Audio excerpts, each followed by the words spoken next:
আসসালামু আলাইকুম ওয়া রাহমাতুল্লাহি ওয়া বারাকাতুহু। আমাদের ধারাবাহিক আলোচনা সহিহুল বুখারীর তাহাজ্জুদের পর্ব নম্বর 3। ইমাম বুখারী রাহমাতুল্লাহি আলাইহির এই তাহাজ্জুদের পর্বের অধ্যায় নম্বর 17, হাদিস নম্বর 1149 বলছেন ইমাম বুখারী রাহিমাহুল্লাহু তাআলা, বাবু ফজলি তুহুরে বিল্লাইলি ওয়ান নাহার, রাত বা দিনে, রাতে এবং দিনে উযু করার, পবিত্রতা অর্জন করার ফজিলত। অর্থাৎ রাত দিন যে কোনো সময় যদি কোনো মানুষ উযু অবস্থায় থাকে, সবসময় উযু অবস্থায়, যখন উযু ভঙ্গ হইল তখনই উযু করে নিলেন। যারা এইরকম নিয়মিত পবিত্র অবস্থায় থাকে, পূর্ণ পবিত্রতা হচ্ছে উযু অবস্থায় থাকা, এটা হচ্ছে পূর্ণ পবিত্রতা। পবিত্রতার বিভিন্ন স্তর রয়েছে। আর একটি পবিত্রতা হচ্ছে বড় নাপাকি থেকে পবিত্র থাকা, অর্থাৎ গোসল ফরজ হয়ে নেই, সুতরাং আপনি পবিত্র। উযু নাই কিন্তু গোসল ফরজ নেই, হাদাসে আকবার নেই, তাহলে আপনি পবিত্র মানুষ, আপনাকে নাপাক বলা যাবে না, ঠিক না? তবে হাদাসে আসগার আছে, মানে উযু নেই। আর একটি পবিত্রতার স্তর হচ্ছে ঈমান, ইসলাম, তাওহীদ। যে মুমিন মুসলিম সে পবিত্র। উযু থাকা নাই থাক, গোসল ফরজ থাকা, শরীর নাপাক থাক, যাই থাক, প্রত্যেক মুসলিম হচ্ছে পাক পবিত্র। পক্ষান্তরে যে কাফের, যে মুশরিক, যার তাওহীদ নেই, যে তাওহীদ নষ্ট করেছে, নাস্তিক, মাজারে সেজদা করে, দরগা দুর্গা সেজদা করে, গায়রুল্লাহকে ডাকে, সেই ব্যক্তি নাপাক। কোরআন কারীমের ভাষায় সূরা তাওবায় আল্লাহ রাব্বুল আলামিন ইরশাদ করেছে, ইন্নামাল মুশরিকুনা নাজাস, নিঃসন্দেহে যারা বহুত্ববাদী মুশরিক কাফের, মুশরিক কাফের এক, যে বড় মুশরিক সে বড় কাফের। জি, তো মুশরিক হচ্ছে নাপাক, স্পষ্ট ভাষায় নাজাস, নাপাক, যেহেতু তার অন্তর নাপাক। আর সবচেয়ে বড় নাপাকি, অপবিত্র হচ্ছে অন্তরের নাপাকি, যে অন্তরের রবের স্থান নেই, রবের জায়গায় অন্য কেউ পেয়ে গেছে, দরগা দুর্গা পেয়ে গেছে। যেই জায়গা রবের প্রতি ঈমান থেকে শূন্য, সে নাস্তিক, ঈমান ভঙ্গকারী, সাহের, জাদুকর, গণক। জি, যেসব কারণে ঈমান ভঙ্গ হয়ে যায়, সেসব যদি কিছু থাকে তাহলে সেই ব্যক্তির অন্তর হচ্ছে নাপাক। তাকে জাহান্নামে জ্বালিয়ে জ্বালিয়েও পাক করা যাবে না। এমন নাপাকের নাপাক কাফের মুশরিক, ইমাম ইবনুল কাইয়্যিম রাহিমাহুল্লাহ বলছেন যে জাহান্নামে আল্লাহ জ্বালাবেন, জ্বালিয়ে জ্বালিয়ে জ্বালিয়েও কখনো সে পাক হবে না। যার ফলে পাক যখন হতেই পারবে না কোন কাফের মুশরিক, যে ঈমান ভঙ্গকারী, যার আল্লাহর একত্ব তাওহীদ লা ইলাহা ইল্লাল্লাহ নেই, সুতরাং কোনদিন সে জান্নাতে আসবে না। ওয়া মা হুম বিখারিজিনা মিনান নার, জাহান্নাম থেকে কখনো বের হতে পারবে না। খালিদিনা ফিহা আবাদা, চিরস্থায়ী জাহান্নামে।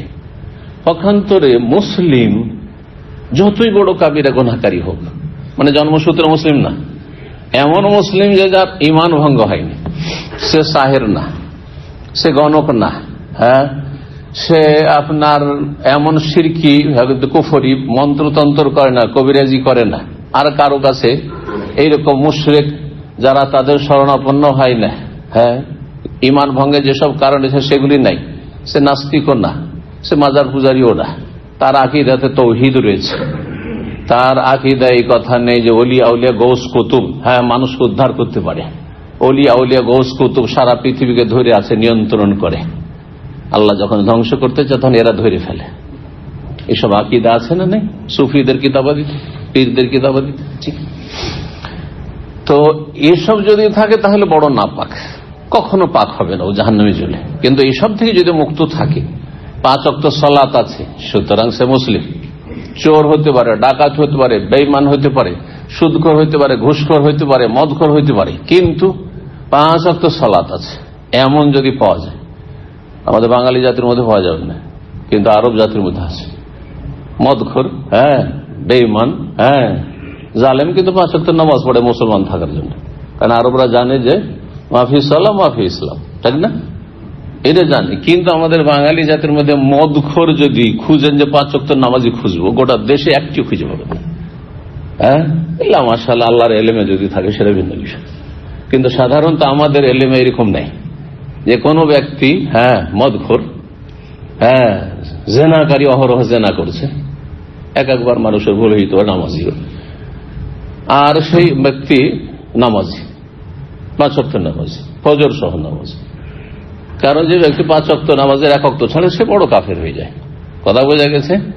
যদি ইসলাম টিকে থাকে তাহলে সেই ব্যক্তি কিছু শরীর নাপাক থাকলেও পূর্ণ নাপাক নাই, সে মুসলিম। যেহেতু পক্ষান্তরে যার ইমান ইসলাম নষ্ট হয়ে যায় সে হচ্ছে বড় নাপাক। সবচেয়ে বড় নাপাক হচ্ছে যার কলব নাপাক, যার কলবে তাওহীদ নেই, ইমান ভঙ্গ করে ফেলেছে। ইন্নামাল মুশরিকুনা নাজাস। আর তাহলে নাপাক হওয়ার 3টি স্তর বললাম। একটা নাপাক হচ্ছে কাফের নাপাক, মুশরিক নাপাক, ইমান ভঙ্গকারী, ইসলামের গণ্ডি থেকে বেরিয়ে গেছে, সে মুরতাদ হোক, জন্মসূত্রে ছিল মুসলিম কিন্তু মুরতাদ হয়ে গেছে, এবার ভঙ্গ করে, অথবা জন্মগত কাফের মুশরিক নাপাক, সবচেয়ে বড় নাপাক। আর যার উপর গোসল ফরজ সে হচ্ছে এক স্তরের নাপাক। আর এক স্তরের সর্বনিম্ন নাপাকি হচ্ছে হাদাসে আসগার, যে উজু নেই। সবসময় যদি কেউ উজুতে থাকে, ইমানও তার ঠিক আছে, তাওহীদ 1 নম্বর, বড় নাপাকি থেকে পাক, ইমান তাওহীদ ঠিক আছে, বড় নাপাকি শরীরের অর্থাৎ গোসলও ফরজ হয়ে নাই, আর সবসময় উজুতে থাকার চেষ্টা করে, এমন কোন ভালো মানুষ যেতে হইতে পারেন, তো তার বিশেষ ফজিলত রয়েছে, বিশেষ ফজিলত রয়েছে, যা এই হাদিসটি দ্বারা প্রমাণিত। বেলাল রাদিয়াল্লাহু তাআলা ঘটনা, বেলাল রাদিয়াল্লাহু তাআলা রাসূলুল্লাহ মুয়াজ্জিন এটা চেষ্টা করতেন। যারা সবসময় ভালো পরিবেশে থাকেন, আর বেশি অত ছোটাছুটি করতে হয় না, অফিস বাসা, তাই না? অনেকে আছেন অফিস বাসা অথবা মসজিদে চাকরি করেন, আরামের কাজ, অথবা বাড়িতে সংসারের কাজে আছেন, বা উজু সবসময় থাকা খুব সহজ। যতক্ষণ জেগে আছেন উজু অবস্থা আছেন, যখন ঘুমিয়ে গেলেন তখন উজু করে ঘুমিয়ে গেলেন, ঘুমিয়ে যাওয়ার পরে উজু ভঙ্গ হয়ে যাক, সমস্যা নেই। কিন্তু উজু অবস্থায় ঘুমালেন, উঠলেন সাথে সাথে আবার উজু করলেন, সবসময় উজুতে থাকার। আমি এইরকম বেশ কিছু ভাইদেরকে চিনি, মাশাআল্লাহ তাবারাকাল্লাহ, তারা চেষ্টা করে। তো এইরকম যদি কেউ পাক পবিত্র থাকে তার বড় ফজিলত রয়েছে। নবী সাল্লাল্লাহু আলাইহি ওয়াসাল্লাম এই হাদিস প্রমাণ করে। ইমাম বুখারী রাহিমাহুল্লাহ অধ্যায় কায়েম করছেন। এই অধ্যায় হচ্ছে রাত দিন যে কোনো সময় পবিত্রতা অর্জন করার ফজিলত, উজু করার ফজিলত, সবসময় উজু অবস্থায় থাকছেন এর ফজিলত। আর একটি, যখনই আপনি উজু করলেন, রাতে হোক দিনে হোক, সাথে সাথে 2 রাকাত সালাতও পড়ে নিলেন, যার নাম হচ্ছে তাহিয়াতুল ওযু, ওযুর সালাম। মসজিদের সাথে সম্পৃক্ত, মসজিদে ঢুকলেন, বসবেন, মসজিদের শ্রদ্ধা সম্মান পেশ করুন 2 রাকাত সালাত দিয়ে। যেমন কারো বাড়ি যখন আপনারা যান তখন খালি হাতে যান না, বাঙালি জাতির ট্রেডিশনে কিছু মিষ্টি মাস্টি নিয়ে যেতে হবে, তাই না? আরো দেশ আছে কিছু কেক মেক নিয়ে যেতে হবে, না বেকারি আইটেম নিয়ে যেতে হবে। আর আমাদের দেশে আছে কি যে মিষ্টি রসগোল্লা এসব কিছু নিতে হবে, না হলে ফল ফ্রুট নিতে হবে, যেখানে যেমনটা আছে, মানে যেমনটা শোভা পায় ওইটা আপনি বুঝছেন যে কোনটা নিলে ভালো। তো খালি হাতে কিন্তু সাধারণত যায় না, বিশেষ করে শ্বশুর বাড়ি যদি হয়, ঠিক না? বাঙালি শ্বশুর বাড়িতে খালি হাতে গেলে ছোট লোকের বাচ্চা ছোট লোক বলবো, তাই না? খেতে পান আর না পান, খালি হাতে যাওয়া যাবে না। তো মানুষের সাথে দেখা করলে কিছু নিয়ে যেতে হয়। আর রবের স্পেশাল ঘরে মসজিদে আপনি প্রবেশ করছেন আর এমনিতে গিয়ে বসে যাবেন, কত বড় বেয়াদব আপনি, কত বড় অভদ্র আপনি। চিন্তা করুন, তাহিয়াতুল মসজিদ সালামের সালাতের গুরুত্বটি বুঝুন। কারণ আমার দেশের গোড়া যারা হাদিসের জ্ঞান রাখে না, আমলও করেন না, তারা কিন্তু স্পষ্ট বিরোধিতা করে। গিয়ে মসজিদে বসবে, বসার পর আবার উঠে সুন্নাত শুরু করবে। এটা তো ব্যাপক আকার ধারণ করে একসময় ছিল, এখন তো মাশাআল্লাহ জ্ঞান চর্চা হয়ে অনেকেই সংশোধন করছে। কিন্তু একসময় গিয়ে সরাসরি গিয়ে নামাজ শুরু করবে, আপনার দিকে সবাই তাকে তৈরি কিরে গিয়ে বসবে 1 মিনিট, তারপরে উঠে সুন্নাত শুরু করবে, যাতে করে নবী সাল্লাল্লাহু আলাইহি ওয়াসাল্লামের হাদিসে বিরোধিতা হয়, মসজিদের বিয়াদবি হয়। তাহিয়াতুল ওযু আর তাহিয়াতুল মসজিদ বলছিলাম। তাহিয়াতুল মসজিদের কথা এখানে আলোচনা করব না, তাহিয়াতুল ওযুর ফজিলত। 1149 নম্বর হাদিস বর্ণনা করেছেন আবু হুরায়রা রাদিয়াল্লাহু তাআলা আনহু, বলছেন আন্নান নবী সাল্লাল্লাহু আলাইহি ওয়াসাল্লাম ক্বালা লিবিলালিন ইনদা সালাতিল ফজর। নবী সাল্লাল্লাহু আলাইহি ওয়াসাল্লাম একদিন ফজরের সালাতের সময় বেলালকে বললেন, ফজরের সালাত পড়া হয়েছে, তারপরে বেলালকে জিজ্ঞেস করলে, ইয়া বেলাল, হে বেলাল, হাদ্দিসনি বিআরজা আমালি, তুমি আমাকে তোমার সবচাইতে আশাব্যঞ্জক, শাব্দিক অর্থ আরজা, বেশি আশা করে যে আল্লাহর কাছে পুরস্কারে কোন একটা বিশেষ ভালো আমল, এর ব্যাখ্যা হচ্ছে বিশেষ কোন ভালো আমল যেটা সাধারণত অন্যরা করে না, আর তুমি সেই আমলটি করো। হাদ্দিসনি বলছেন যে আমাকে তুমি বর্ণনা করো বিআরজা আমালিন, সবচাইতে আশাব্যঞ্জক আমলের, আমেল তাহফিল ইসলাম, যেটি তুমি তোমার ইসলামী লাইফে, ইসলামী জীবনে আমল করে থাকো। কোন আমলটি তুমি ভালো আমল করো তোমার মনে হয়? কেন জিজ্ঞেস কেন করলেন? বলছে ফাইনি সামিআতু দাফানা আলাইকা বাইনা ইয়াদাইয়া ফিল জান্নাহ, কারণ আমি তোমার দুই স্যান্ডেলের আওয়াজ শুনতে পেলাম আমার সামনে জান্নাতে। জান্নাতে আমি আছি আর তার আগে আগে সামনে তুমি যাচ্ছ, আর তোমার স্যান্ডেলের জুতোর আওয়াজ পাচ্ছি। নাল সাধারণত স্যান্ডেলকে বলা হয়, আর হেজা জুতোকে বলা হয়, কিন্তু নাল বলে জুতো উদ্দেশ্য করা হয়। নাল যেটার ওপর ভাগ খোলা, আর একসময় আমার দেশের বাধাওয়ালা স্যান্ডেল থাকতো না, হ্যাঁ, ওইগুলো নাল। জি, এইরকমই এক সময় ওই কাঠের খড়ম ব্যবহার হতো, ওটাও নাল, সব নাল। আর যেটাতে পুরো নিচে ওপর ঢাকা থাকে ওটাকে হেজা জুতো বলা হয়, আরবিতে হেজা বলা হয়।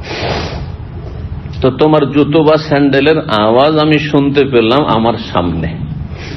নবী সাল্লাল্লাহু আলাইহি ওয়াসাল্লামের আগে আগে তিনি যাচ্ছেন বেলাল, আর আওয়াজ শুনতে পাচ্ছেন। এখান থেকে যদি কেউ ভাবে যে নবী সাল্লাল্লাহু আলাইহি ওয়াসাল্লামের চাইতে বেশি বেলালের মর্যাদা হয়ে গেছে, তো বোঝাটা ঠিক হবে না ভুল হবে? সামনে হাঁটলেই যে সে সিনিয়র হয়, এটা অন্তত আজকাল মানুষ শিক্ষিত হইলে এটা বলবে না কেউ, তাই না? কারণ সামনে যে হাঁটে সেই যে আপনার সবচাইতে সেখানকার সে প্রধান বা সবচাইতে সে মর্যাদাপূর্ণ ব্যক্তি, এটা বুঝাই না। অনেক সময় যারা সিকিউরিটি গার্ড তারা সামনে রাস্তা ক্লিয়ার করে বড় নেতার জন্য, করে না? কতগুলি গাড়ির বহর যাচ্ছে, যাতে করে রাস্তায় কোন রকমের বিপদ আপদ থাকলে ওরা বিপদে পড়ুক, হ্যাঁ, আসল ব্যক্তি বেঁচে যায়, ঠিক না? যাই হোক, তারপরে রাস্তা চেনেন না, বড় ব্যক্তি যিনি রাস্তা চেনেন না, তিনি আপনার কাছে এসেছেন, তা আপনি আগে আগে যাবেন না?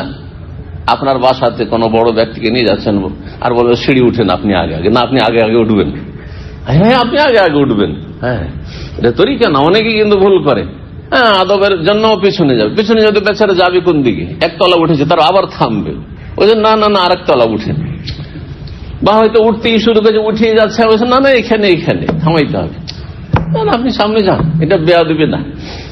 সামনে চলা সবসময় বেয়াদবি না, কারণ আমাদের সমাজে সামনে চলাকে অনেক সময় কি মনে করা হয়? বেয়াদবি। যদি সেখানে বেয়াদবিটা স্পষ্ট হয় তাহলে বেয়াদবি, আর যদি সেখানে সামনে চলাটাই কল্যাণ করা হয় সেটা আদব, বেয়াদবি না। আশা করি বুঝতে পারছেন, তাই না?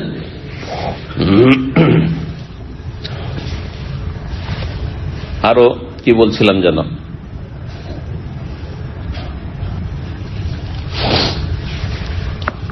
হ্যাঁ, তো আসল বিষয় ফিরে আসি।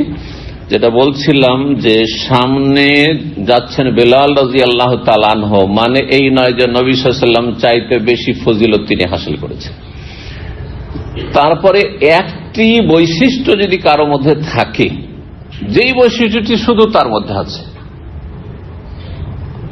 তার চাইতে যারা শ্রেষ্ঠ তার মধ্যে যদি সেই বৈশিষ্ট্য না থাকে, তার মানে এই নয় যে তিনি একবারে কি হয়েছেন, ওই একটি বৈশিষ্ট্যের কারণে সবচেয়ে শ্রেষ্ঠ হয়ে গেছেন, এমনটা নাই।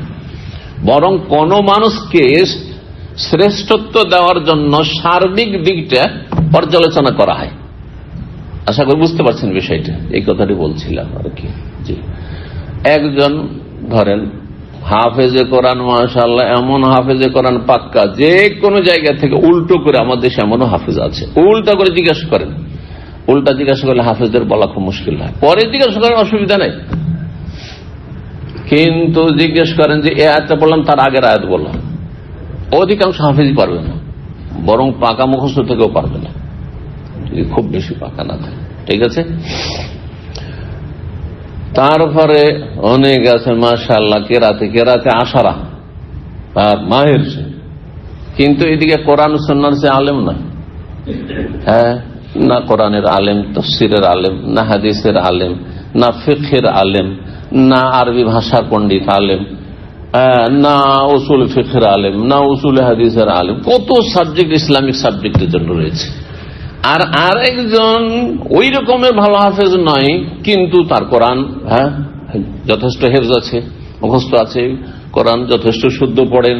এই নয় যে একবারে তাকে মাহির হইতে হবে, কোরআন কারীমের কারি হইতে হবে, আলেম আছে সেজন্য, কিন্তু তার সবগুলি ইসলামিক সাবজেক্ট সম্পর্কে নলেজ আছে। কাকে শ্রেষ্ঠ বলবেন? যে এমন হাফেজের হাফেজ, ওকে যে কোনো জায়গায় সাথে জিজ্ঞেস করেন, আয়াত নম্বর জিজ্ঞেস বলে দিন, শ্রেষ্ঠ হয়ে গেল, তাই না? আজকাল বক্তারা চমক লাগাবার জন্য ওই পৃষ্ঠা নম্বর, আয়াত নম্বর আর অমুক নাম্বার বলে, মনে করে যে এর চেয়ে তো বড় আল্লামা আর কিন্তু আমাদের পৃথিবীতে নেই। কারণ এক শ্রেণীর মূর্খ লোকেরা মনে করে এটা। না না, এইটা যদি হয় তাহলে শেখ ইবনে বাজ, ইবনে উসাইমিন, শেখ সালেহুল ফৌজান, আলবানী, তারা কখনো পৃষ্ঠা নম্বর, আয়াত নম্বর এসব বলেনি তাদের আলোচনা। বুঝতে পেরেছি? তো আজকাল একটা শুরু হয়েছে, যে যথাসাধ্য পৃষ্ঠা নম্বর, আয়াত নম্বর আর হাদিস নম্বর বলেন, কিন্তু এইটা এলমের প্রমাণ নাই, এটা হচ্ছে একটা গুরুত্ব দেওয়ার প্রমাণ, যে বিষয়টাকে সে গুরুত্ব দিয়েছে, কিন্তু এইটা আলেম হওয়ার প্রমাণ নয়। যে এত বড় আলেম যে সে হাদিস নম্বর বলতে পারে, আয়াত নম্বর বলতে পারে, না না না, মোটেই না, এগুলো অজ্ঞ মানুষের কথা। তো আশা করি বিষয়টি বুঝছেন। যে কোনো মানুষের শ্রেষ্ঠত্বের জন্য সার্বিক গুণ লাগে, সার্বিক দিক থেকে যে যত বেশি ভালো। দেখেন, একজন মুসলিমের খাঁটি মুসলিম হওয়ার জন্য শুধু এই নয় যে আকীদাতে মাশাআল্লাহ একেবারে সালাফি, একেবারে আবু বকর ওমরের মতো আকীদা, এটা শুধু নেক হওয়ার জন্য যথেষ্ট নয়। তার ইবাদত সুন্দর আছে কিনা, তার আখলাক চরিত্র সুন্দর আছে কিনা, তার মুআমালাত, তার রুজি রিজিক সুন্দর আছে কিনা, ইনকাম সোর্স কি আছে, সবগুলি দেখার বিষয় রয়েছে। পুরোটা নাম ইসলাম। আর একজন লোকের চরিত্র মাশাআল্লাহ, চরিত্র একেবারে পৃথিবীতে এরকম ভালো মানুষ খুঁজে পাওয়া যাবে না, কিন্তু ফজরে খুঁজে পাওয়া যাবে। আকীদাতে সুফিজম, বেদাতের সাথে মহাব্বত, বলবেন খুব ভালো মানুষ না, মোটেই ভালো মানুষ, আংশিক ভালো মানুষ। অনেক অমুসলিম এরকম ভালো মানুষ আছে, তাই বলে সার্টিফিকেট দেবেন। এইভাবে ধোকা খেয়ে কিন্তু আমাদের মুসলিমরা অনেক নামাজি মুসলিম বলে যে ইসলামের চরিত্রের শিক্ষা দেওয়া হয়েছে, কিন্তু ইসলামিক চরিত্র নিয়েছে অমুসলিমরা, এমন মন্তব্য করে, যেই মন্তব্য মোটেই উচিত না। আপনি তাদের লৌকিকতা, তাদের এই চারিত্রিক অ্যাক্টিংকে মনে করছেন যে যদি মানবতা থাকে আর চরিত্র থাকে তো পশ্চিমাদের ভিতরে রয়েছে, কাফেরদের ভিতরে রয়েছে। যায়্যানা লাহুমুশ শাইতানু আমালু, শয়তান সাজিয়ে সাজিয়ে পেশ করেছে, আর আপনার মুসলিম ভাই চাইতে কাফেরকে শ্রেষ্ঠত্ব দিয়ে দিয়েছে আপনার মগজে, যে আপনি কাফেরকে শ্রেষ্ঠ মনে করছেন দু চারটি গুণের কারণে। সার্বিক দিক থেকে দেখুন, তারা চরিত্রহীন, জেনা ব্যভিচার মদে ডুবে আছে, তাদের উইকেন্ডটা জেনা ব্যভিচার মদে কাটে, তার সপ্তাহে 5টা দিন যা কিছু আয় ইনকাম করে তা সমস্ত হারাম জীবনযাপন। তাদের মানবতা, শুধু লোক দেখানো মানবতা, তার বাস্তব প্রমাণ আপনি দেখে নেন যে বিরোধীদের সাথে, শত্রুদের সাথে, মুসলিমদের সাথে তাদের কেমন আচরণ, আর কাফেরদের সাথে কেমন আচরণ। চিন্তা করো, অন্য কাফেরদের সাথে তেমন কেমন আচরণ, আর মুসলিমদের সাথে কেমন আচরণ করেছে দেখুন। এর জন্য চোখের সামনে নজির মজুদ রয়েছে আফগানিস্তানের এবং ইরাকের মানুষের সাথে কি আচরণ তারা করেছে। আর তারপরে বলবেন যে মানবতা তাদের মধ্যে আছে, না না, মোটেই না, ধোঁকা খাবেন না, তাহলে আপনি দ্বীন ইসলাম বুঝেননি। আপনি আল্লাহ বুঝার তৌফিক দান করুন। তো যাই হোক, বেলাল রাদিয়াল্লাহু তাআলা আনহুকে নবী সাল্লাল্লাহু আলাইহি ওয়াসাল্লাম দেখলেন যে সামনে যাচ্ছে, খাদেম সামনে যায়। দুনিয়া তো তিনি সামনে চলতেন, নবী সাল্লাল্লাহু আলাইহি সাল্লামের প্রয়োজনের কিছু নিয়ে, জুতো স্যান্ডেল নিয়ে অথবা আপনার উজুর পানি নিয়ে সামনে চলতেন। জি, কোন জায়গায় তো সামনে খাদেম হিসাবে খাদেম চলে, ওইরকম চলতে জান্নাতে ওইরকম দেখছেন যে খাদেম সামনে যাচ্ছে, রাসূলুল্লাহ সাল্লাল্লাহু আলাইহি ওয়াসাল্লাম সামনে। কাংলা তখন বেলাল জবাব দিচ্ছেন, বলছেন কালা মা আলিমতু আমালান আরজা ইনদি, আমার কোন এমন আমল জানা নাই যেটা আমার কাছে বেশি আশাব্যঞ্জক হইতে পারে আল্লাহর কাছে, রবের কাছে, যে আমি এর বড় পুরস্কার পাবো। তবে একটি কাজ আমি করি, এইটাই হতে পারে কি আন্নী লাম আতাতাহার তুহুরান, যে কোনো সময় আমি উযু করি, ফি সাআতে লাইলিন আও নাহারিন, রাতে হোক অথবা দিনে হোক, যে কোনো গভীর রাতে হইল উযু করিনি, আমি জাগলাম উযু করে ফেললাম, আর দিনে হোক যে কোনো সময়, সকাল বিকাল দুপুর যে কোনো সময় হোক উযু করে নিলাম। ইল্লা উযু করি শুধু ক্ষান্ত হইলাম না, যে কোনো সময় উযু না থা উযু করে নিতাম। আর ইল্লা সাল্লাতু বিযালিকা তুহরা, সেই ওযুর মাধ্যমে আর ওযুর সাথে সাথে আমি সালাত আদায় করতাম, মা কুতুবালি, যা আমার ভাগ্যে লেখা রয়েছে, আন ওয়াসাল্লিয়া, সালাত আদায় করা, অর্থাৎ যতটা পারতাম সালাত আদায় করে 2 রাকাত 4 রাকাত 6 রাকাত যা পারলাম সালাত আদায় করে নিতাম। যার নাম হচ্ছে তাহিয়াতুল ওযু, যার নাম হচ্ছে তাহিয়াতুল ওযু। ওযু করে থাকার ফজিলত পেলাম এই হাদিসে, আর তার সাথে যদি ওযুর সাথে সাথে কমপক্ষে 2 রাকাত সালাত পড়ে না তো আরো বেশি ফজিলত, এই দুটোর ফজিলত পেলাম। এই ফজিলতে বেলাল রাদিয়াল্লাহু তাআলা আনহুকে নবী সাল্লাল্লাহু আলাইহি ওয়াসাল্লাম জান্নাতে দেখছেন তার জীবদ্দশা। আল্লাহ রাব্বুল নেক আমলে তৌফিক দান করেন। 18 নম্বর অধ্যায় বলছেন বাবু মা ইউকরাহু মিনাত তাশদীদ ফিল ইবাদা। এই অধ্যায় হচ্ছে ইবাদতের ক্ষেত্রে কঠোরতা অবলম্বন করা, চরম পন্থা অবলম্বন করা, নিজেকে বেশি কষ্ট দেওয়া, এটি মাকরুহ, আপত্তিকর, অপছন্দনীয়। ইবাদতের ক্ষেত্রে চরম পন্থা অবলম্বন করবেন না। ইসলাম সার্বিক ক্ষেত্রে মধ্যম পন্থা, ইসলাম সার্বিক ক্ষেত্রে কি মধ্যম পন্থা, আকীদায় মধ্যম পন্থা, ইবাদত বন্দেগীতে মধ্যম পন্থা, আখলাক চরিত্রে মধ্যম পন্থা, হ্যাঁ রুজি রোজগারের ক্ষেত্রে মধ্যম পন্থা, এমনকি দৈনন্দিন জীবনে পানাহারের ক্ষেত্রে মধ্যম পন্থা, ঘুমের ক্ষেত্রে মধ্যম পন্থা, ভালোবাসার ক্ষেত্রে মধ্যম পন্থা, শত্রুতার ক্ষেত্রে মধ্যম পন্থা, সমস্ত কিছুর ক্ষেত্রে ইসলামের পুরো বিধিবিধান হচ্ছে মধ্যম পন্থা। কারো সাথে যদি শত্রুতা থাকে তো চরম শত্রুতা করবেন না, একসময় সে বন্ধুতে পরিণত হইতে পারে, কারণ খুব অনুতপ্ত হবেন যে এর শত্রুতা আমি সীমা লঙ্ঘন করে ক্ষতি করেছি, অথচ সে সবচেয়ে হিতাকাঙ্ক্ষী হইতে পারে না, পারে না। আজকের দোষ তো কালকে দুশমন হয়ে যাচ্ছে। এমন ভালোবাসা বাসলেন কিছু লোকের আছে, একবার অন্ধ হয়ে গেল ভালোবাসা, সবকিছু উজাড় করে দিল, যা বেতন ইনকাম করেছিল এই বন্ধুর ভালোবাসায় সব তাকে কর্জা দিয়ে দিচ্ছে, আর নিয়ে উধাও হতে পারে না, পারেন না। আরে ভাই, ভালোবাসা মানে এইরকম ভালোবাসা করতে হবে না, একটু হোশ জ্ঞান ঠিক রেখে ভালোবাসতে হবে, যাতে করে এত কষ্ট না পেতে হয়। এইরকমই খাওয়া দাওয়ার ক্ষেত্রে, খাবার দাবার আজকে ভালো আছে, একবারে আজকে ভালো মতোই খাই, অসুস্থ হয়ে পড়লেন না, তাই না? চরমপন্থা অবলম্বন করবেন না। ভালো খাবার আজকে খুব বেশি খেয়ে ফেললাম, আবার না কিছু লোকের আজকাল ডায়েট শিখেছেন, মাশাআল্লাহ, আজকাল আবার উন্নতি করেছে। এক সময় তো মানুষকে বারণ করতে হতো, খেও না, কম খাও, এখন বলতে খাও বলতে হয় ছেলে মেয়েদেরকে, তাই না? খাবে না 6 মাস 1 বছর ভাত খায় না, আরে রুটিও খাই না, আর কিছু ডাক্তার কাছ থেকে শিখেছে, আর শেষে দেখা গেল যে অল্প বয়সে এমন গুড়োর মতো লাগছে যে কঙ্কাল হইতে চলেছে, এখন ভবিষ্যতেও বিছানা ধরে নিতে পারে। এমন যেন না হয়, যেমন কঠোরতা বর্জনীয় চরম, তেমন আপনার নরম পন্থা, শিথিল পন্থা, দুটোই বর্জনীয়, মধ্যম পন্থা। কানা বাইনা যালিকা কাওয়ামা, খরচ করার ক্ষেত্রেও, পরিবারে হোক, যে কোনো ক্ষেত্রে হোক,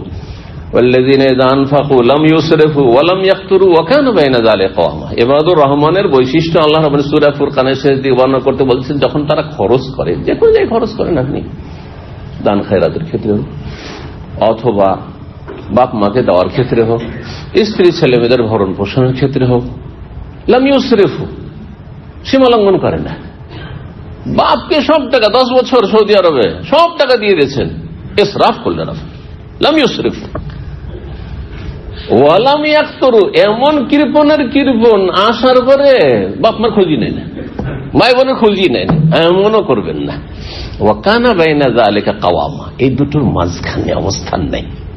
আল্লাহ বলেছেন মাঝামাঝি অবস্থান করতে হবে, দেন তাদেরকে, আবার কিছু রাখেন, ভবিষ্যৎ আছে। হঠাৎ করে মারা গেলেন, আপনার ছেলে মেয়েরা অসহায় না হয়ে যায়, শেষে ছেলে মেয়েদের দাদা বলবে যে আমার ছেলেরা আছে, আমি কেন নাতিদেরকে পোতাদেরকে দেবো? ওসিয়ত করবেন না। আর আল্লাহ তো ফয়সালা করে, কাছের লোক থাকে দূরের পাবে না, এটা আল্লাহর ফয়সালা, আর এটা যুক্তিসঙ্গত। কাছের মানুষ থাকতে দূরের কেন পাবে? নিজের ছেলে মেয়ে থাকতে ছেলের ছেলে মেয়ে কেন পাবে? তবে এই ক্ষেত্রে ওলামারা বলেছেন এমনই যদি অবস্থা হয় তাহলে তখন ওসিয়ত করা ফরজ। কিন্তু এই ফরজ আদায় করেন না আমাদের দেশে জাহেলরা অনেকে। ওসিয়ত আর 1/3 করতে পারেন, 1/3 ওসিয়ত করতে পারেন। যা কিছু আছে ধন সম্পদ 3 ভাগের 1 ভাগ সব নাতি পোতাকে দিয়ে দিতে পারে, তাদেরকে দিয়ে দিতে পারে, যেহেতু তার বাবা মারা গেছে। কিন্তু তা করে না। শরীয়তের বিধান আপন জায়গায় ঠিক আছে, কিন্তু আমাদের অজ্ঞতার কারণে আর আমল না করার কারণে আমরা নিজেরা ক্ষতিগ্রস্ত হচ্ছি, নিজের ছেলে মেয়েদের ক্ষতি করছি, কখনো বাপ মায়ের ক্ষতি করছি, তো কখনো বাপ মায়ের বেশি দিতে গিয়ে স্ত্রী ছেলে মেয়ের উপরে জুলম অত্যাচার করে ফেলছি আমরা। কিন্তু মধ্যম পন্থা অবলম্বন করলে এমনটা হয় না। এইরকমই ইবাদত বন্দেগীর ক্ষেত্রে কিছু লোক হঠাৎ করে একবারে বড়ই দিনদার ধার্মিক হয়ে যায়, আর এমন তাহাজ্জুদ পড়া শুরু করলো যে রাত্রে 2-3 ঘন্টাও ঘুমাই না, এদিকে রাত্রে ঘুমাই না, আর দিনে গিয়ে ডিউটি ঠিক করে করতে পারেন না। রুজিটা যে আপনার হারাম হয়ে যাবে। যতটা আপনার ডিউটি করলে রুজি হালাল হয় ততটা তো করে আসতে হবে। আপনি অফিসে গিয়ে ঘুমাচ্ছেন, অনেকে অফিসে গিয়ে খাঁ করে ঘুমায়, হারাম যে আপনি অফিসে গিয়ে চাইলে ঘুমাবেন। আমরা দেখতে পাই নাজায়েজ কাজ এটা। এমনকি অফিসে গিয়ে আপনি পার্সোনাল ইবাদত করবেন, এদিকে কোরআন তেলাওয়াত, অথচ কাজ আছে।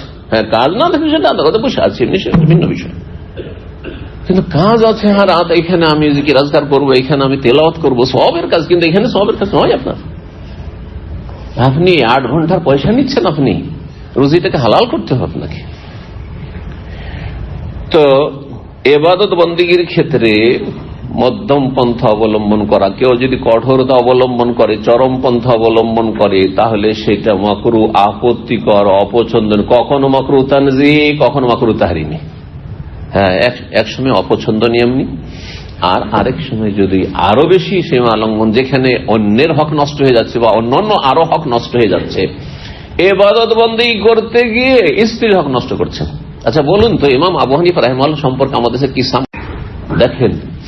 বেদাতীদের হুঁশ থাকে না। আমি সবসময় বলি বেদাতীরা আসলে বেহুশ, এদের হুঁশ জ্ঞান বুদ্ধি কম।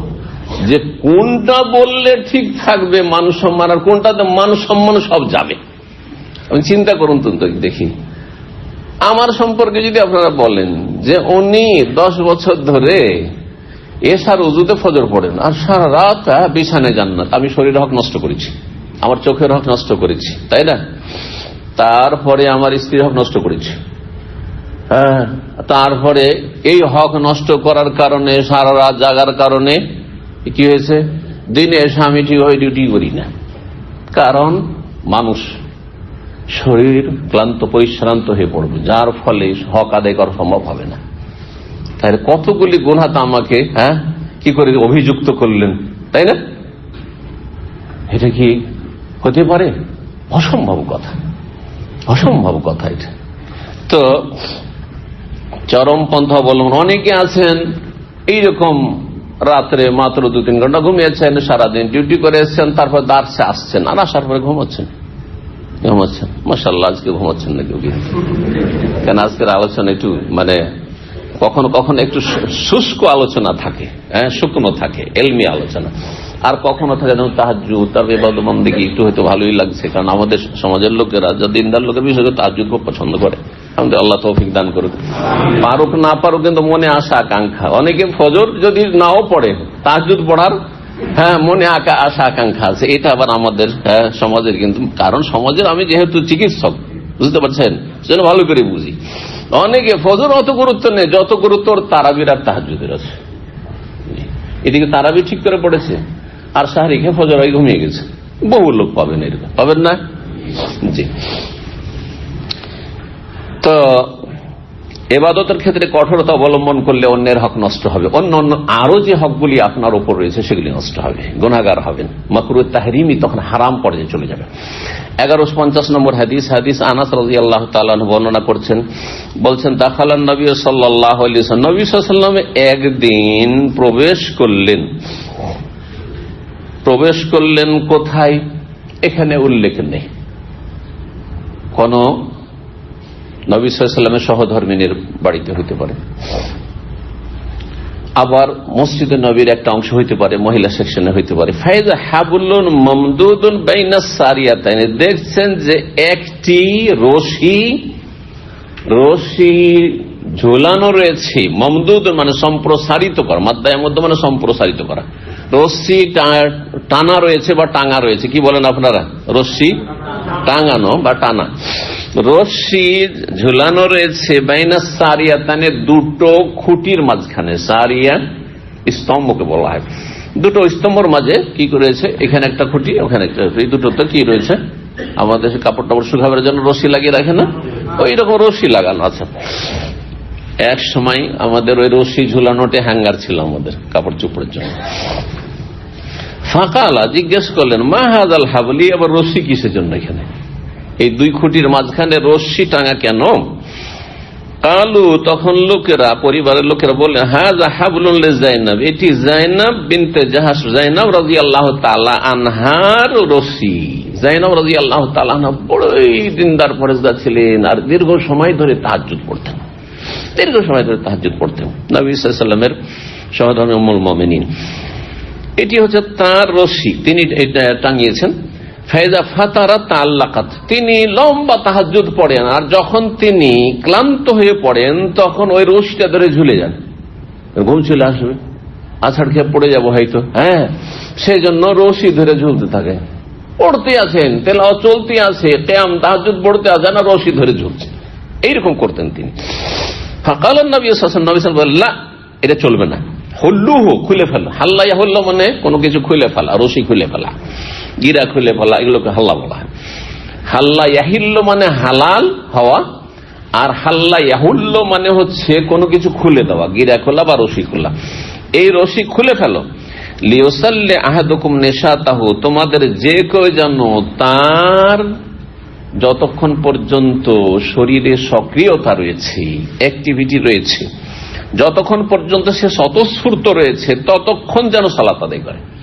শরীর চাইছে, মনও চাইছে, মনও লাগছে, শরীরও চাইছে, কোন রকমের ক্লান্তিও নেই, আর তারপরে ক্লান্তি হালকা থাকতে পারে, মানে বেশি ভারী ক্লান্তি নেই, আর ঘুম চাচ্ছে শুধু, মন চাইছে না কিন্তু, বা শরীর চাইছে না কিন্তু জবরদস্তি মনে করছে না আমি তাহাজ্জুদ পড়বো, এমনটা করবেন না। আমার সেজদায় গিয়ে ঘুম চলে আসছে, তাশাহুদ পড়তে গিয়ে ঘুম চলে আসছে, ঘুমিয়ে যাচ্ছে, এমন যেন না হয়। যতক্ষণ পর্যন্ত শরীরে অ্যাক্টিভিটিস থাকবে, সক্রিয়তা থাকবে বা স্বতঃস্ফূর্ত থাকবে, ততক্ষণ পর্যন্ত যেন সালাত আদায়। ফাইজা ফাতারা, যখন ক্লান্তি বোধ করবে, ফালিয়াকুদ, তখনই যেন বসে যায়, ঘুমিয়ে যায়। বরং অন্য আরেকটি হাদিস রয়েছে, যখন তোমাদের কেউ তাহাজ্জুদ পড়বে আর তারপরে তন্দ্রা চলে আসছে, ঝিমাচ্ছে, তখন সাথে সাথে শুয়ে যাও, আর তারপরে যখন তোমার ঘুম পুরা হয়ে গেছে আর এখনো সময় আছে তখন তাহাজ্জুদ পড়ো। কারণ তুমি এইরকম ঝিমানো অবস্থায় তন্দ্রা, একবার করে ঘুম ঘুম ভাব, আর ওতেই যদি সালাত আদায় করতে থাকো তো দোয়া করতে গিয়ে আল্লাহকে গালও দিয়ে দিতে পারো, অজান্তে নিজেকে বদদোয়া দিয়ে দিতে পারো, আল্লাহকেও গাল দিয়ে দিতে পারো, উল্টা পাল্টা কুফরি কথাও বলে দিতে পারো, হতে পারে না? হতে পারে। আল্লাহ আনতা রব্বির জায়গায় যদি আল্লাহ আনতা আব্দি করে দেয় তো কুফরি হয়ে যাবে না? হতে পারে। যখন ঘুম চলেছে ঘুমের ঘরে, আর শয়তান তো লেগে আছে, শয়তান উল্টো কথা বলার জন্য, কুফরি কথা বলার জন্য লেগে আছে। 1151 নম্বর হাদিস, হাদিস মা আয়েশা রাদিয়াল্লাহু তাআলা বর্ণনা করছেন, কালা, তিনি বলছেন, কানাত ইনদি ইমরাতুন মিন বানি আসাদ, আমার কাছে একদিন বানু আসাদ গোত্রের জনৈক মহিলা বসেছিল। ফাদাখালা আলাইয়া রাসূলুল্লাহ, রাসূলুল্লাহ সেই সময় আমার বাড়িতে প্রবেশ করলেন। ফাকালা, তখন জিজ্ঞেস করলেন নবী সাল্লাল্লাহু আলাইহি ওয়াসাল্লাম, মান হাযিহি, এই মহিলাকে? কুলতু, তখন বলা, ফুলানা, অমুক। ফুলানা মানে অমুক, নাম বলেছিলেন কিন্তু নাম এখানে উল্লেখ করা হয়নি। বানু আসাদ বংশের অমুক মহিলা। লা তানাউ বিল্লাইল, তারপরে তার যে স্বভাব, ভালো স্বভাব, সেটা বলতে লাগলেন, কিন্তু এই ভালো স্বভাবে তিনি চরমপন্থা অবলম্বন করেন। কি করেন? বলছে, রাত্রে কখনো ঘুমায় না, সারা রাত তাহাজ্জুদ পড়তে থাকে। তাযকুরু মিন সালাতিহা, তার সালাতের কথা গোটা মদিনায় প্রসিদ্ধ রয়েছে, সবাই জানে যে সারা রাত তাহাজ্জুদ পড়ে। ফাকাল, নবী সাল্লাল্লাহু আলাইহি ওয়াসাল্লাম, মাহ, মাহ মানে সাবধান, মাহ মানে থামো, মাহ মানে উকফ, ইসিম ফেল এটাকে বলা হয়। আরবি গ্রামার একটু রয়েছে ইসিম, কিন্তু ফেলের অর্থ যেটা দুই ভাগে বিভক্ত, কখনো ফেল মাজির অর্থে হয়, কখনো ফেলে আমরের অর্থ হয়। যেমন আমিন, আমিন মানে ইস্তাজিব, এটা ইসিম ফেল, আল্লাহ কবুল করো। তো মাহ মানে থামো, মানে এইরকম তুমি ইবাদত করিও না সারা রাত তাহাজ্জুদ পড়বে। আলাইকুম মা তুতিকুনা মিনাল আমাল, যতটা তোমাদের ক্ষমতা থাকে ততটা আমল করো, শরীরে যতটা শক্তি ক্ষমতা আছে ততটাই করো আমল। কেন? ফাইনাল লা ইয়ামাল, আল্লাহ ক্লান্ত হন না নেকি দিতে গিয়ে। এমন নয় যে এত বেশি কাজ করলে আল্লাহ এত নেকি কোত্থেকে দেবেন। আমাদের কিন্তু বেতন দেওয়া মুশকিল হয়ে যাবে, তাই না? অনেক প্রতিষ্ঠান আছে 8 ঘন্টার বেতন দিতে পারছে যে ওয়ার্কারটি রয়েছে, কিন্তু যদি 16 ঘন্টা করে ডিউটি শুরু করে তো বেতন দিতে চালাতে পারবে না। হ্যাঁ, 2 মাসের মধ্যে বন্ধ করি, কোম্পানি বন্ধ করে দিতে হবে, ঠিক না? কিন্তু আল্লাহর কাছে কেমন আছে যে আপনি 24 ঘন্টা ইবাদত করলে আল্লাহ এত নেকি কোত্থেকে দিবেন? তাই বলছেন ফাইনাল্লাহ লা ইয়ামাল্লু, মাল্লা, মালাল মানে হচ্ছে ক্লান্ত হওয়া, বিরক্ত হওয়াকে বলা হয়, ক্লান্ত হওয়াকে বলা হয়। আল্লাহ ক্লান্ত হন না, হাত্তা তামাল্লু, যতক্ষণ তোমরা ক্লান্ত না হও। তোমরাই ক্লান্ত হয়ে যাবে ইবাদত করতে করতে, আল্লাহ কিন্তু নেকি দিয়ে ক্লান্ত হবেন না। এই ছিল হাদিস। 19 নম্বর অধ্যায় বলছেন, বাবু মা ইউকরাহু মিন তারকি কিয়ামিল লাইলি লিমান কানা ইয়াকুমু, এই অধ্যায় হচ্ছে যেই ব্যক্তি তাহাজ্জুদ পড়তে অভ্যস্ত সেই ব্যক্তির তাহাজ্জুদ ছেড়ে দেওয়া কোন সময় মাকরুহ, অপছন্দনীয়। এক সময় মাশাআল্লাহ তাহাজ্জুদ পড়তেন, আর তারপরে এমন ছাড়লেন তাহাজ্জুদ, আর তাহাজ্জুদ আর পড়লেন না, বাদই দিয়ে দিলেন, এমনটা করবেন না। তবে শরীর যদি অচল হয়ে যায় সেটা আলাদা কথা। অনেকে আছে মাশাআল্লাহ যতদিন সুস্থ ছিলেন পড়েছেন, কিন্তু এখন আর শরীর চলছে না, বার্ধক্য চলে এসছে, অথবা খুব রোগে জর্জরিত, যার ফলে পারছেন না, সেটা ভিন্ন বিষয়। কিন্তু অনেকেই সামান্য এমনি কারণে, বিশেষ করে অবিবাহিত যারা ধার্মিক লোক, অবিবাহিত তাদের ক্ষেত্রে এটা লক্ষ্য করা যায়। অবিবাহিত অবস্থায় মাশাআল্লাহ তাবারাকাল্লাহ তাহাজ্জুদ পড়তো। আমাদের মাদ্রাসার ছাত্র ভাইদের মধ্যে আমরা আমাদের যুগে দেখেছি তাহাজ্জুদ পড়তো। তারপরে যখন বিয়ে শাদী করলো তখন দিল তাহাজ্জুদ ছেড়ে গেলে। তো স্ত্রীর খাতিরে তাহাজ্জুদ একটু সময়টা কমিয়ে দেন, ঠিক আছে, হতে পারে। এতদিন একা ছিলেন, ফ্রি ছিলেন, এখন জীবন সঙ্গী হয়েছে, ঠিক আছে, তাকেও সময় দিতে হচ্ছে। আপনি 2 ঘন্টা জাগছিলেন, 1.5 ঘন্টা জাগছে, 1 ঘন্টা জাগছেন, আরে আধা ঘন্টাই হোক, কিছু হোক। হ্যাঁ, আপনি 11 রাকাত পড়ছিলেন খুব লম্বা করে, কমপক্ষে 7 রাকাত পড়বেন। এর আগে হাদিস আলোচনা এসছে তাহাজ্জুদের আগের পর্বগুলিতে যে নবী সাল্লাল্লাহু আলাইহি সাল্লাম কখনো কখনো অসুস্থ থাকলে 7ও পড়তেন, 9ও পড়তেন, আবার অধিকাংশ সময় 11 পড়তেন। 13 পর্যন্ত হাদিস রয়েছে, যদিও 13 বিভিন্ন ব্যাখ্যা রয়েছে, সেটাও সেখানে আলোচনা করেছি। তো তাহাজ্জুদে অভ্যস্ত ব্যক্তি বা তাহাজ্জুদ শুরু করে দেওয়ার পরে ছেড়ে দেওয়া ভালো কাজ নয়, অপছন্দনীয়, মাকরুহ তাহরিমি নয়, অপছন্দনীয় কাজে মানুষ দিনের দিন কবরের দিকে যাচ্ছে, তাই না? হ্যাঁ, এমন জায়গায় আমরা চলে যাব যেখানে আমাদের আমলের কোনো সুযোগ থাকবে না, সেখানে বদলা পাবো। যত বেশি আমাদের সময় যাচ্ছে তত বেশি মরণের দ্বারে আমরা পৌঁছে যাচ্ছি। সুতরাং আমাদের আমলে উন্নতি হইতে হবে, এমন না যে অবনতি চলে আসে। আগে তাহাজ্জুদ পড়তাম এখন পড়ি না, নয়, এর উল্টোটা হইতে হবে। আগে পড়তাম না এখন পড়ি, বা আগে থেকে পড়তাম কিন্তু এখন আরো ভালো করে পড়ার চেষ্টা করবো, অন্তর লাগিয়ে, মনোযোগী হয়ে, সময় দিয়ে, ইখলাসের সাথে, মহব্বতের সাথে পড়বো। জি, যে আল্লাহর সাথে সুযোগ, যে দেখেন যে যাকে ভালোবাসে তার সাথে সময় কাটানো কত যে মজার, এই কথাটা একটু চিন্তা করেন। যে যাকে যত বেশি ভালোবাসে ওর সাথে সারা রাত যদি পার হয়ে যায়, ও টেরই পাবে না যে সারা রাত পার হয়ে গেল গল্প করতে করতে। চিন্তা করুন, তাহলে রবের সাথে ওই মহব্বত নিয়ে যখন তাহাজ্জুদ পড়বেন, তখন আপনার সময় চলে যাচ্ছে, আপনাকে আরো ভালো লাগছে, আরো মজা লাগছে। এইরকম মন মেজাজ তৈরি না হলে কিন্তু তাহাজ্জুদে মন লাগবে না, গাফিলতি চলে আসবে, শয়তান সবসময় পিছনে লেগে আছে। 1152 নম্বর হাদিস বর্ণনা করেছেন সাহাবী আব্দুল্লাহ বিন আমর বিন আস রাদিয়াল্লাহু তাআলা আনহুমা ক্বালা, তিনি বলেন ক্বালা লি রাসূলুল্লাহ সাল্লাল্লাহু আলাইহি ওয়াসাল্লাম, আমাকে রাসূলুল্লাহ বলে, ইয়া আব্দুল্লাহ, হে আব্দুল্লাহ, লা তাকুন মিসলা ফুলানিন, অমুকের মতো তুমি হয়ে যেও না, কানা ইয়াকুমু আল-লাইল, রাতে একসময় খুব তাহাজ্জুদ পড়তো, ফাতারাকা কিয়ামাল লাইল, তারপরে সেই ব্যক্তি তাহাজ্জুদ পরিত্যাগ করেছে, ওর মতো হয়েও না। কেন বলেছিলেন? আব্দুল্লাহ বিন আমর বিন আস তাহাজ্জুদের ক্ষেত্রে বড়ই পাবন ছিলেন এবং রাতের অধিকাংশ সময়টি তাহাজ্জুদ পড়তেন। এমনকি এক সময় তাকে সতর্ক করতে হচ্ছে, তুমি এইভাবে যদি তাহাজ্জুদ পড়ো, সারা রাতে তুমি 1-8 ঘন্টাও ঘুমাও না, 2-3 ঘন্টা না ঘুমালে, 4 ঘন্টা 5 ঘন্টা না ঘুমালে হয় ঘুমাই না, এইরকম করতো, খুব কম ঘুমাইতো। তখন নবী সাল্লাল্লাহু আলাইহি ওয়াসাল্লাম তাকে সতর্ক করলেন, তোমার যদি এইরকম অবস্থা থাকে যে সারা রাত জেগে জেগে তাহাজ্জুদ পড়ছো, তাহলে তোমার দৃষ্টি শক্তি হ্রাস পেয়ে যাবে, চোখের জ্যোতি চলে যাবে একসময়। রাত জাগরণের, যারা রাত জাগেন আর দিনে ঘুমান, দিনের ঘুম রাতের বিকল্প হইতে পারে না, কোন রকম কাজ চলা হইতে পারে। তার কুপ্রভাব আপনার যেমন বয়স বাড়বে তখন পড়বে। হয়তো এখন আপনি যৌবন অবস্থায় টের পাচ্ছেন না, সারা রাত জাগছি আর দিনে সকালবেলা ঘুমিয়ে নিচ্ছি, দিনে সকালবেলা তো আমার কাজ কাম নাই, কিন্তু এখন বুঝবেন না, হয়তো বয়স এখন 30-40-এর ভিতরে, আজ যখন 50-60 হয়ে যাবে না, তখন এর কুপ্রভাব আপনার শরীরের উপর পড়বে, বিভিন্ন রকমের রোগে আক্রান্ত হবেন। কারণ হচ্ছে ওই যে আপনার অতীতে সীমা লঙ্ঘন। রাতের ঘুম আল্লাহ রাব্বুল বড় নিয়ামত হিসেবে কোরআনে কারিমে একাধিক আয়াতে বর্ণনা করেছেন। জি, ওয়াজআলনাল লাইলা লিবাসা, লিবাস মানুষকে ঢেকে রাখে। যেই শান্তি রাতে ঘুমে আছে, এই জন্য দিনেও ঘুমানোর ক্ষেত্রে অধিকাংশ লোকের আলোতে ঘুম আসে না, অল্প কিছু লোক ব্যতিক্রম আছে, ওর আলো রোদে দিয়ে দেন তবু ঘুমিয়ে যায়।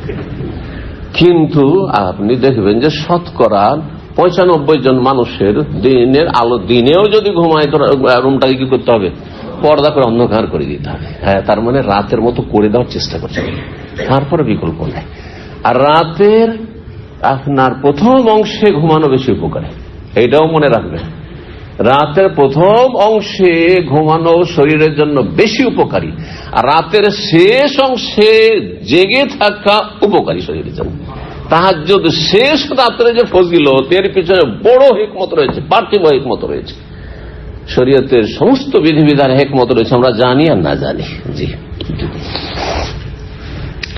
তো ওই ব্যক্তির নাম উল্লেখ করা হয়নি, কারণ খারাপ দোষের ক্ষেত্রে যথাসাধ্য মানুষের নাম উল্লেখ না করাই ভালো। যদি কারো সম্পর্কে একবার নাম ধরে সতর্ক করা আবশ্যক না হয়, সংশোধন হয়ে যায় ওতেই বিনা নামে, এই কথাই প্রমাণ করে। এই জন্য বলছে অমুকের মতো হেও না, বললেন না যে অমুক নাম বেলাল বা অমুক হুযায়ফা বা অমুক আবু দারদা, না, লা তাকুন মিসলা ফুলান, অমুকের মতো হেও না, কানা ইয়াকুমু মিনাল লাইলি, রাতে সে তাহাজ্জুদ পড়তো, ফাতারাকা কিয়ামাল লাইল, তারপরে সেই ব্যক্তি কিয়ামুল লাইল ছেড়ে দিয়েছে।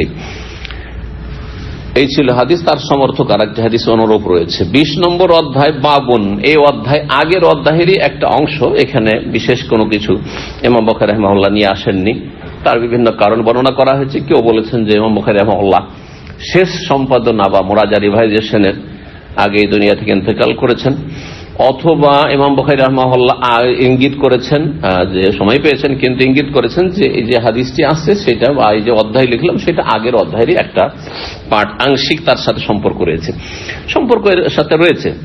তাহাজ্জুদের বিষয় বলছেন 1153 নম্বর হাদিসে, হাদিস আব্দুল্লাহ বিন উমর আমর বিন আস রাদিয়াল্লাহু তাআলা আনহু থেকে বর্ণনা করেছেন আবুল আব্বাস বলছেন যে কালা আলী রাসূলুল্লাহ সাল্লাল্লাহু আলাইহি ওয়াসাল্লাম, আব্দুল্লাহ বিন আমর ইবনে আসকে রাসূলুল্লাহ সাল্লাল্লাহু আলাইহি ওয়াসাল্লাম বললেন, আলাম উখবার, আমাকে কি জানানো হয়নি তোমার সম্পর্কে মনে করছো, আন্নাকা তাকুমুল লাইলা ওয়া তাসুমুন নাহার, তুমি সারা রাত তাহাজ্জুদ পড়ো আর হ্যাঁ, প্রতিদিন তুমি সিয়াম পালন করো, রোজা রাখো, দিনে রোজা রাখছো আর রাতে সারা রাত তাহাজ্জুদ পড়ছো, এইরকম নাকি করছো, তুমি কন্টিনিউ করে যাচ্ছ, এরকম প্রতিদিন করে যাচ্ছ।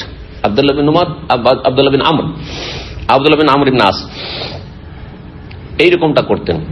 কুল তো তখন ওই সাহাবী বলছেন আব্দুল্লাহ বিন আমর, ইন্নী আফআলু যালিকা ইয়া রাসূলুল্লাহ, আমি এরকমটা করছি। অন্য রিওয়ায়াতে রয়েছে যে আমি তো পারি, আমার তো কিছু অনুভব হয় না, সারা রাত জাগছি, দিনে আবার রোজাও রাখছি, কোনো অসুবিধা হয় না, আমার কোনো অসুবিধা হয় না। এটা অনেকে কিন্তু বলে, কিন্তু এখন হয়তো অসুবিধা হয় না, পরে অসুবিধা হবে। এই কথাই নবী সাল্লাল্লাহু আলাইহি ওয়াসাল্লাম এখানে বলছেন কালা রাসূল বলছেন ফাইন্নাকা ইযা ফাআলতা, তুমি যদি এমনটাই করতে থাকো, সারা রাত তাহাজ্জুদ পড়ো, ঘুমাও না, আর দিনে পানাহার করো না, হাজামাত আইনুকা, তোমার চক্ষু বসে যাবে, মানে দৃষ্টি শক্তি হারিয়ে যাবে বা হ্রাস পেয়ে যাবে। ওয়া নাফিহাত নাফসুকা, নাফসুকা বলতে এখানে শরীর স্বাস্থ্য, শরীর স্বাস্থ্য তোমার দুর্বল ক্ষীণ হয়ে পড়বে। নাফিহা মানে দাওফাত, কাল্লাত, আয়াত, এই অর্থগুলো করা হয়েছে আরবিতে, অর্থাৎ ক্লান্ত পরিশ্রান্ত হয়ে যাবে অথবা দুর্বল হয়ে পড়বে, ক্ষীণ হয়ে পড়বে।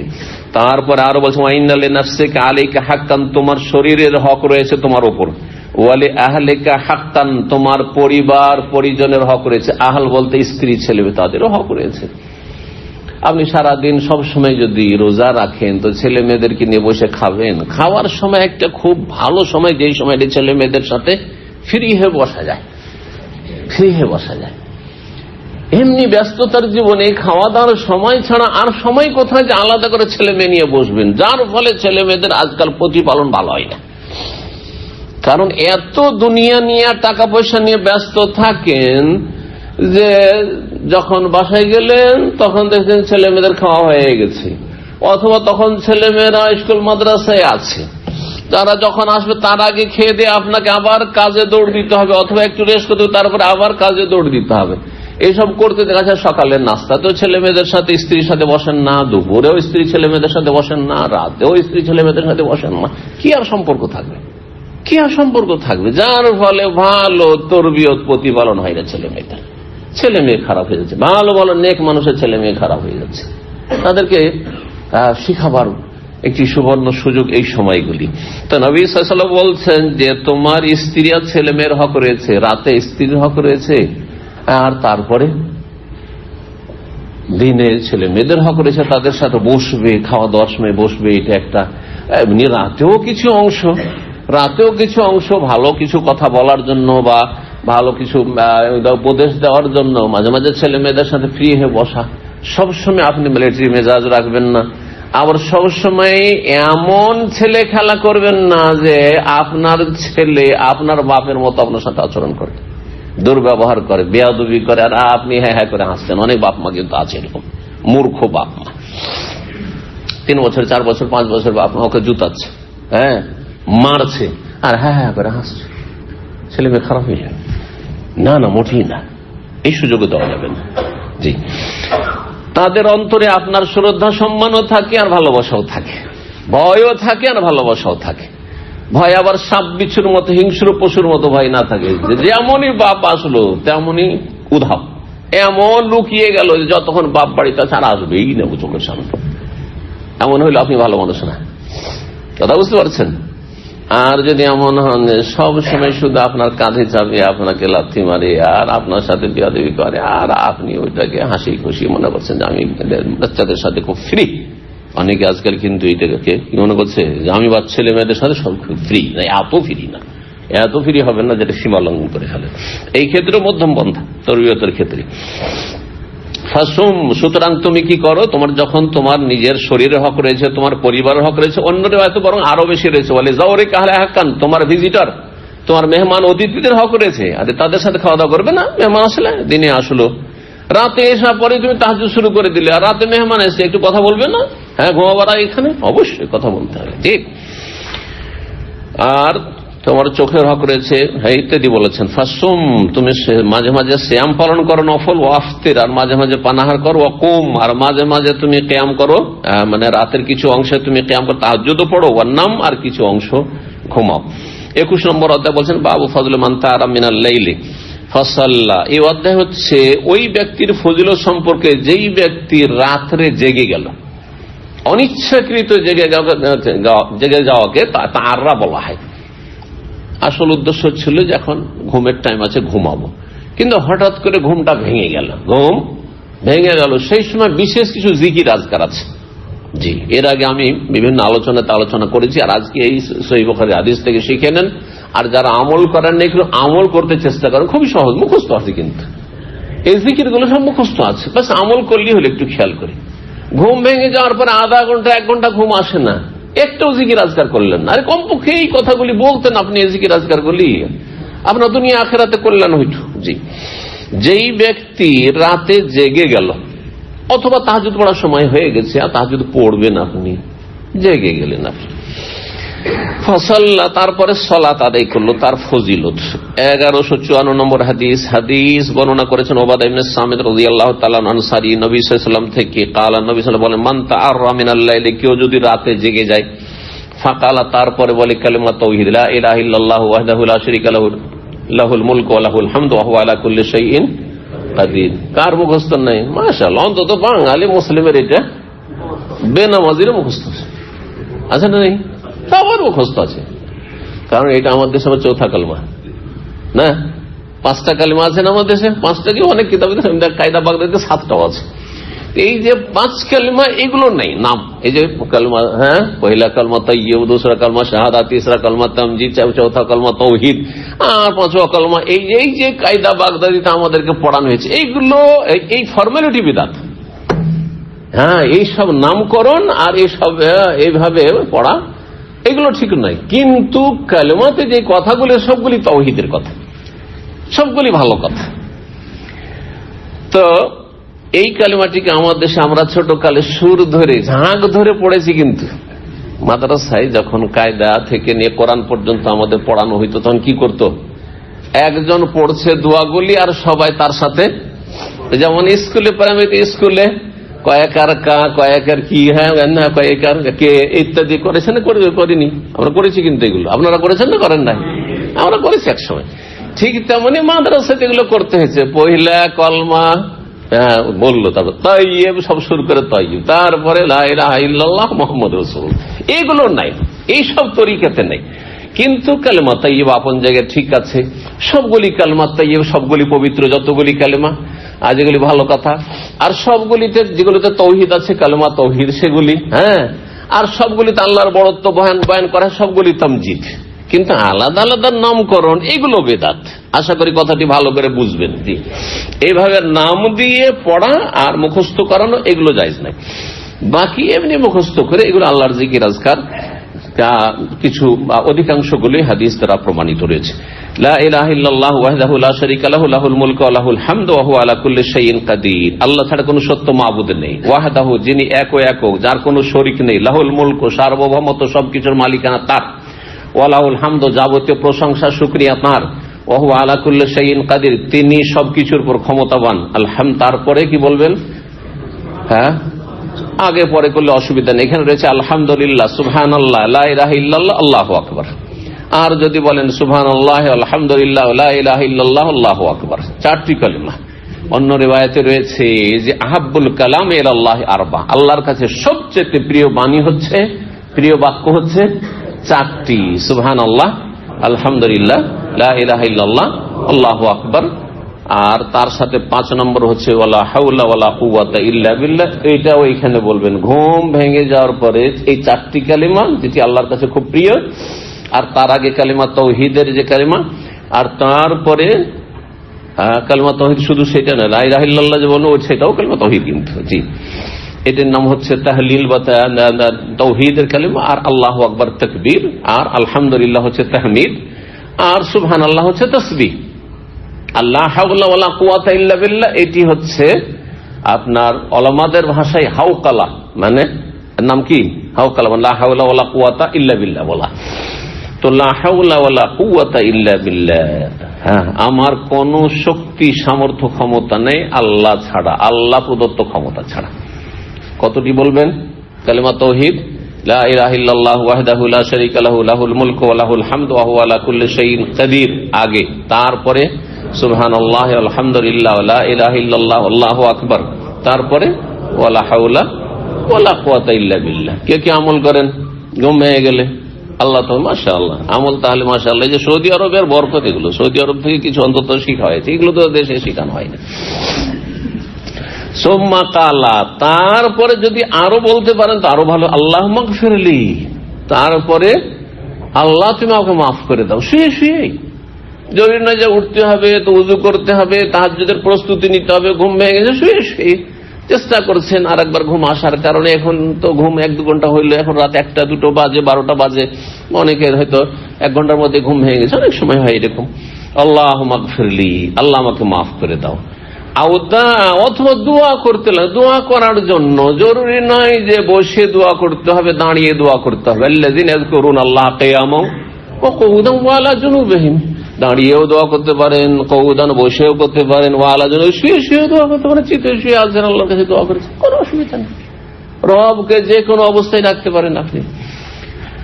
যে কোনো দোয়া করলে দুনিয়া আখিরাতের সার্বিক কল্যাণের জন্য উস্তুজিবা, তাহলে দোয়া কবুল করা হয়, কারণ আল্লাহর গুণগান পেশ করেছেন আপনি। তৌহিদের বাক্যর চাইতে ভালো বাক্য আর কিছু হইতে পারে না। এই সমস্ত জিকির আজকার করি আল্লাহর কাছে পেশ করার পরে আল্লাহর কাছে ক্ষমা চাইছেন, আল্লাহর কাছে দোয়া করছেন। এর ওপর যদি অতিরিক্ত আরো করতে পারে, ফাইন তাওয়াজ্জা, উযু করে নেয় যদি, ওয়াসাল্লাহ, তারপরে যদি সালাত আদায় করে, তাহাজ্জুদ পড়া শুরু করে দিলেন, যা পড়লেন 2, 4, 6 যা পড়লেন, হয়তো বেতর পড়ে ফেলেছেন, তাহলে জোড়া জোড়া পড়েন, কবেলাস সালাত, তার সালাত কবুল হবে আল্লাহর কাছে। আল্লাহ আমাদের সকলকে তৌফিক দান করেন। 1155 নম্বর হাদিস বর্ণনা করছেন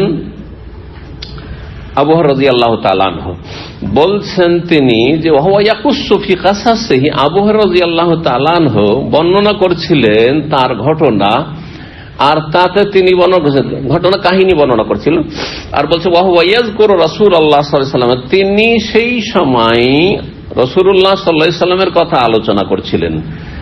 কি যে রাসূলুল্লাহ বলেছেন একবার, ইন্না আখাল্লাকুম লা ইয়াকুলুর রাফাস, তোমাদের এক ভাই রয়েছেন যিনি কোনো মন্দ কথা বলেন না, হ্যাঁ, কোনো অশ্লীল কথা বলে না। রাফাস বলা হয়েছে কোরআন ভাষায় যৌন সম্পর্কীয় কোনো কথা, হ্যাঁ, যৌনাচার বা যৌন সম্পর্কীয় কোনো কথা। ফালা রাফাসা ওয়ালা ফামান ফারাযা ফিহিল হজ্জা ফালা রাফাসা ওয়ালা ফুসুক ওয়ালা জিদাল ফিল হজ্জ। তো তোমাদের যে একজন ভাই রয়েছেন, দিনী ভাই, তিনি কোনো অশ্লীল অন্যায় কথা বলেন না বা ইসলাম বিরোধী কথা, আপত্তিকর কথা বলেননি। ইয়ানি অর্থাৎ তিনি উদ্দেশ্য করছেন কাকে? বেজালিকা আব্দুল্লাহ বিন রাওয়াহা সাহাবীকে, যিনি কবি ছিলেন। সাহাবা কেরামের মধ্যে কয়েকজন কি ছিলেন? কবি ছিলেন। তাদের প্রখ্যাত কবি ছিলেন আব্দুল্লাহ বিন রাওয়াহা রাদিয়াল্লাহু আনহু। নবী সাল্লাল্লাহু আলাইহি ওয়াসাল্লাম তার জন্য মেম্বার রাখিয়ে দিতেন, আর বলতেন মেম্বারে ছেড়ে তুমি কাফেরদের বিরুদ্ধে কি করো? কাব্য রচনা করো, কবিতা পাঠ করো। তো রাসূলুল্লাহ সাল্লাল্লাহু আলাইহি ওয়াসাল্লাম তার কথা বলছেন যে তিনি কবিতা বলেছেন, কিন্তু কবিতায় কোনো মন্দ কথা বলেননি। অধিকাংশ কবিরা অশ্লীল কথা বলে। দেখেন দুনিয়ার মধ্যে যত গান রয়েছে, বাজনাটা বাদ দেন, বাজনা এমনি হারাম। আপনি যদি ইসলামিক সঙ্গীত বলেন তার সাথে মিউজিক থাকে তো হারাম, ঠিক না? কিন্তু ও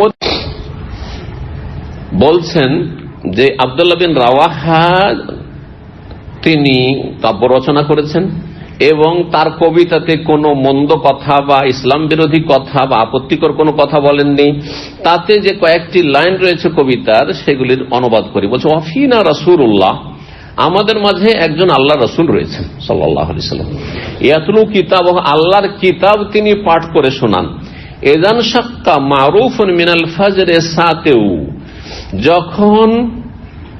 যখন ভোরের আলো উদ্ভাসিত হয়, ফজর ভোর, আর সাথে ভোরের আলো, ভোর যখন হয় আর সারা পৃথিবী যখন সূর্য উঠতে যাচ্ছে ধীরে ধীরে ফর্সা হয়ে যে আলো উদ্ভাসিত হয়, তো সেই রকমই তিনি অন্ধকার দূর করেছেন, কুফরির অন্ধকার দূর করে আলোর আমাদেরকে দিশা দিয়েছেন বা দিক নির্দেশনা দিয়েছেন। আরান আল হুদা, আমাদেরকে হেদায়েতের পথ দেখিয়েছেন, বাদাল আমা, অন্ধত্বের পরে। আমরা অন্ধ ছিলাম, বাপদাদার ধর্ম পালন করতাম অন্ধভাবে। ফাকুলুবুনা বিহি মুকিনাতুন, সুতরাং আমাদের অন্তর তার প্রতি বিশ্বাসী।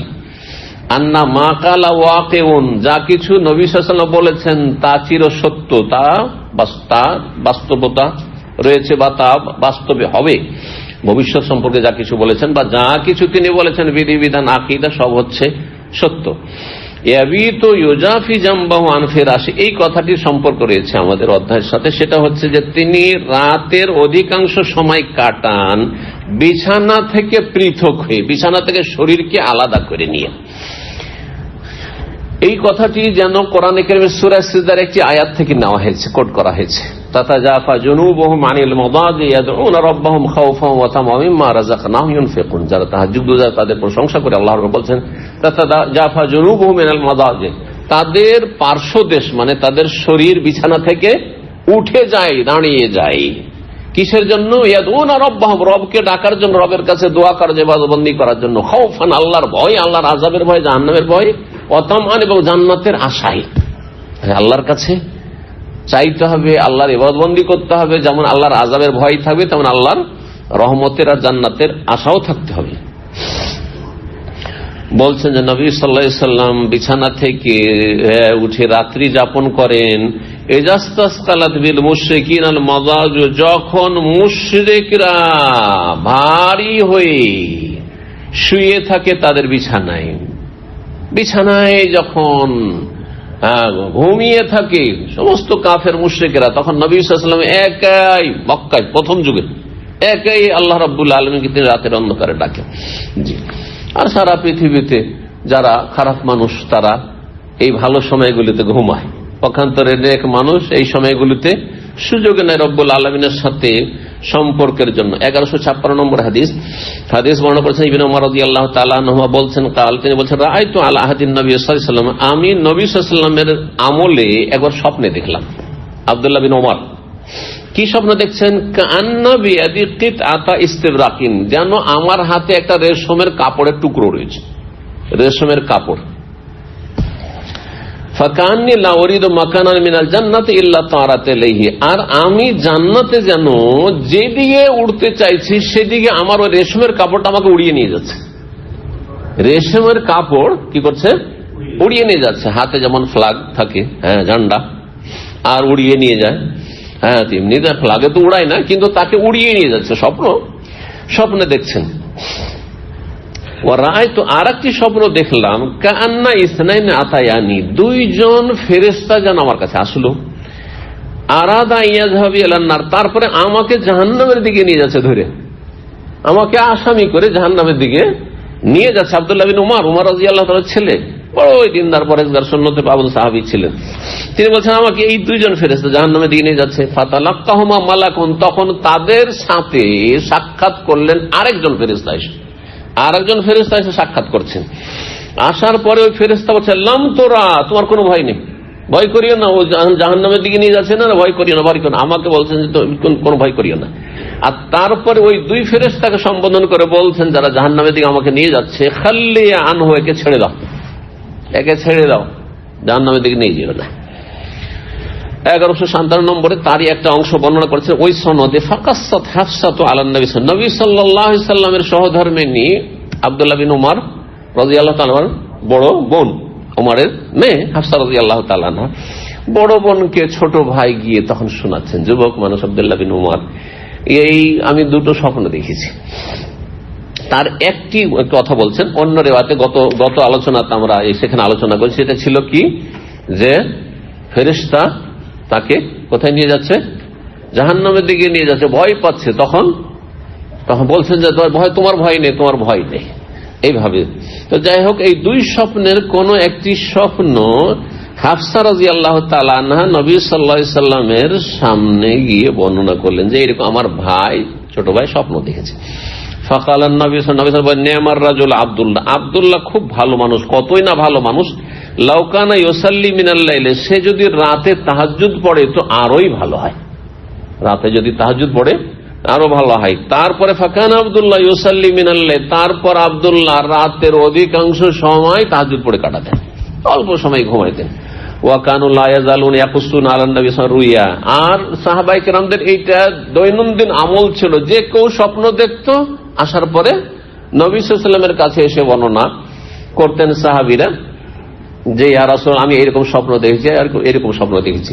তার মধ্যে আরেকটি স্বপ্ন ছিল আন্না ফিল লাইলাতিস সাবিআতি মিনাল আশির আওয়াখির, এই যে লাইলাতুল কদর কদরের রাত রয়েছে সেটা রমজানের শেষ দশকের সপ্তম রাতে, মানে 27 তারিখে, 27 রমজানে, যেটা সম্পর্কে অধিকাংশ মানুষের ধারণা যে লাইলাতুল কদর কখন হয়, 27 হয়। এটি উবাই ইবনে কাব রাদিয়াল্লাহু তাআলা আনহু সাহাবীর মত, তিনি কসম করে করে বলতেন তার এটা বিষয়। কিন্তু বাকি সিংহভাগ সাহাবায়ে কেরাম বলেছেন যে বেজোড় শেষ দশকের বেজোড় যে কোনো রাতে হইতে পারে, এটি সঠিক। সবসময় 27 হয় না, কখন 21 হইতে পারে, 23 হইতে পারে, 25 হইতে পারে, আবার 29, 27 হইতে পারে।